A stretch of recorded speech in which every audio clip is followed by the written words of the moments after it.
Hello, I hope you're having a good day. I am your host, the Modifanatic, and in this video I'll be showing off my mock of the Batcave. This is obviously my own custom creation, and it's mostly designed for display, and that's why it isn't super big, it isn't super deep, it's just kind of just right. And I mean, it's built in like 3 different sections. You can see there's the BatComputer section, the Batmobile sort of platform, and then the Bat gear and trophy area, which I'll go in depth on in a short little bit. I just want to thank you for watching, and let's get right into it. Okay, now we're up close and personal in the BatComputer section. Right here we have obviously the massive BatComputer. Of course, I took that design directly out of the Batcave from the new Batman 2022 Lego sets, and I don't know, I just really like that BatComputer. There's lots of panels and lots of screens, and I like the red aesthetic to it. It's of course not accurate to that movie whatsoever, so I thought it would do nicely in my own custom Batcave. You can see that this is the entrance right here into the Batcave.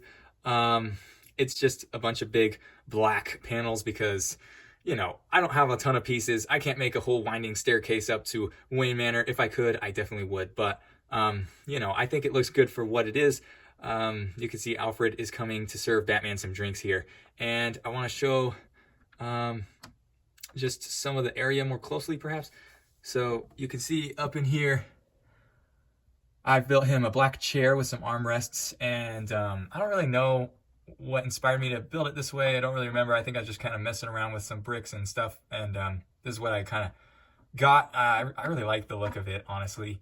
It uses these pretty weird looking arm pieces. I don't know, but and then you just put a tile on top of that, and the tile slides right on back. If I can push it. Okay. Anyway, you get the idea. It's cool. And then I just used some sticker details that were from both Batcaves, from the 2012 Batcave and then also from the Lego Batman movie Batcave. I never got the 2019 Batcave, so, you know, there's none of that in here, but yeah, I mean, I think it looks really cool, just all these control panels and having kind of these 3 main prominent ones in between them. I used some, like, you know, scaffolding pillars up to look like the cave has kind of been built in. You know, it's natural, but it's also the Batcave is also man-made, partly, of course. So he's got to hold up the whole thing from caving in somehow, right? All right, and then over here is this really cool waterfall. You know, kind of like 2-tiered waterfall that I built. It just really helps with the environment of this cave, and I like that it's almost like centered in the whole mock. If you can kind of see that, it's almost like centered. And that way it's kind of forced me to like offset the driveway right there. All right, this is my Batmobile platform on the water. The Batcave obviously has to have water. At least all the cool ones have water. Sorry, Batman 2022. But I built this Batmobile specifically for this platform because most of the Batmobile sets are really too big to fit on this platform. You know, Lego likes to make them really large. This was kind of something I just really wanted to build, like in the scale of the other city sets that have come out, all those, you know, kind of 6-wide cars. This ended up being more like a 7-wide, kind of 8. I mean, yeah, definitely like an 8-wide build at the back. So it is a little bit bigger, but I think it really fits into this whole platform really nicely. And yeah, I mean, I'm glad it really came together so well. I'm really glad I had these circular, you know, dish pieces, and specifically I had exactly 4 of them. I was like, all right, great, I can make a platform. And then I mean, if I show off this Batmobile, really it's supposed to be heavily based off of the 1989 Michael Keaton Tim Burton Batmobile. So but I did kind of maybe take some inspiration from Batman the Animated Series up at the front with the grills, kind of a detail instead of like the engine intake. And then you can fit a Batman minifigure in here. It's kind of hard to, not gonna lie. It's pretty tight, but he does fit in there. There's no details.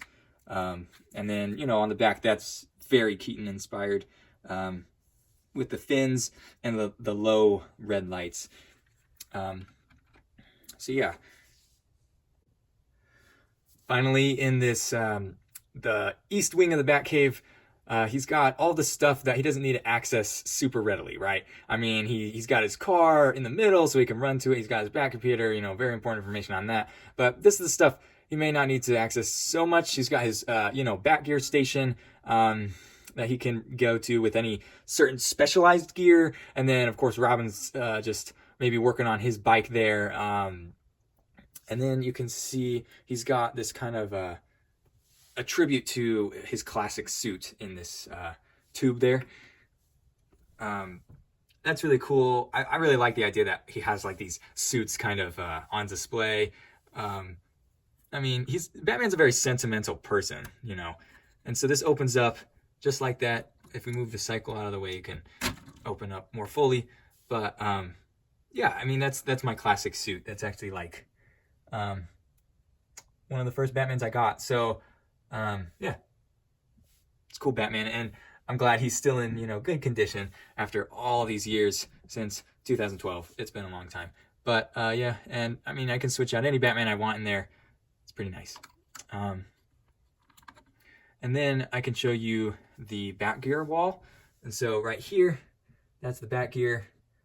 You can see there's a little light on the top, and it illuminates what you can see as in this upper corner right here. That is going to be the smoke bomb, and then below that is 2 freeze bombs from the Arkham games, and then we have his rebreather at the top there for any underwater adventures. He's got his bat cuffs, the normal handcuffs. Don't ask me what the difference is. And then he's got some binoculars, grapnel gun, of course, and then 2 different types of batarangs. Maybe the silver one's like an explosive. I don't know. You can just make it up. But yeah, let me show you the trophy room. This is something that just to me screams the Batcave. So you have to have the green dinosaur. I did the best I could with this this dinosaur from the Jurassic World line. And then also the giant penny. It's a little crude, but I think it gets the point across. Abraham Lincoln. And then we've got down here a giant dice roller. I don't know. So this is obviously taken from like the Lego board game sets. And I'm not sure that any of the board game sets actually has like a proper full die. I may be wrong on that, but I was actually happy that I had just enough tiles from different board game sets to combine them to make one full die with different numbers all around. So this could actually function as a real die, which I think is kind of cool. And then over here we have the letter, which if you know the Flashpoint Paradox comic, that letter is supposed to be from Thomas Wayne, and that's a really cool story. So if you don't know that, go check it out. It's awesome. So he has that as a trophy. And then here is, you might recognize as the Man of the Year award from the Lego Batman 2 video game. Yeah. So I mean, that's the basic run through of this cave. You can see there's some more kind of the scaffolding thing here, keeping up that whole section.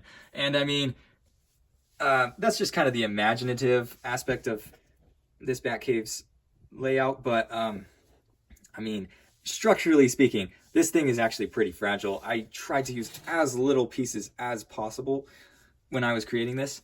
It was really like, I know I'm short on gray parts. I use gray parts for everything. So if I'm going to make the Batcave of my dreams, I have to make sure they go as far as possible. And so,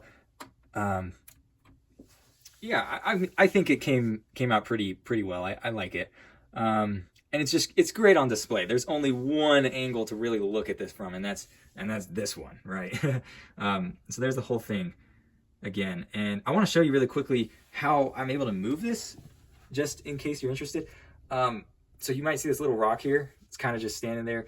Probably won't think anything of it, but what this rock does is it actually holds this entire part and section of the Batcave to the rest. And that's just super crucial. Once I remove this driveway here in the back, I can separate that out. And let me just show you how that works. So if I just unhook that driveway right there, pull up this, just like that, this whole thing slides out. So makes it much easier to transport that way. Otherwise, trying to pick up all these fragile looking plates, I mean, there's just no way I could move this thing. So yeah, and separates also over here. Yeah. All right, well, that's it. That's my Batcave mock. Just some final thoughts. I want to say, like, I have been way into Lego Batman for as long as I can remember, and creating this Batcave was quite a fulfillment of my dreams. I mean, it's simple, but it has everything I know I would have loved to have when I was like 10 years old. I hope this video was enjoyable. I hope that you were inspired by something in this Batcave, or if at the very least you just think it's cool. And so please leave me your thoughts in the comments. Just tell me what you think about it. Tell me what you think I could add, or what you think I should take away. You know, what is in your dream Batcave? And also, if you've made a Batcave of your own, please let me know about it. I want to see it. And yeah, with no further ado, thank you for watching again, and I'll see you in the next one. Bye.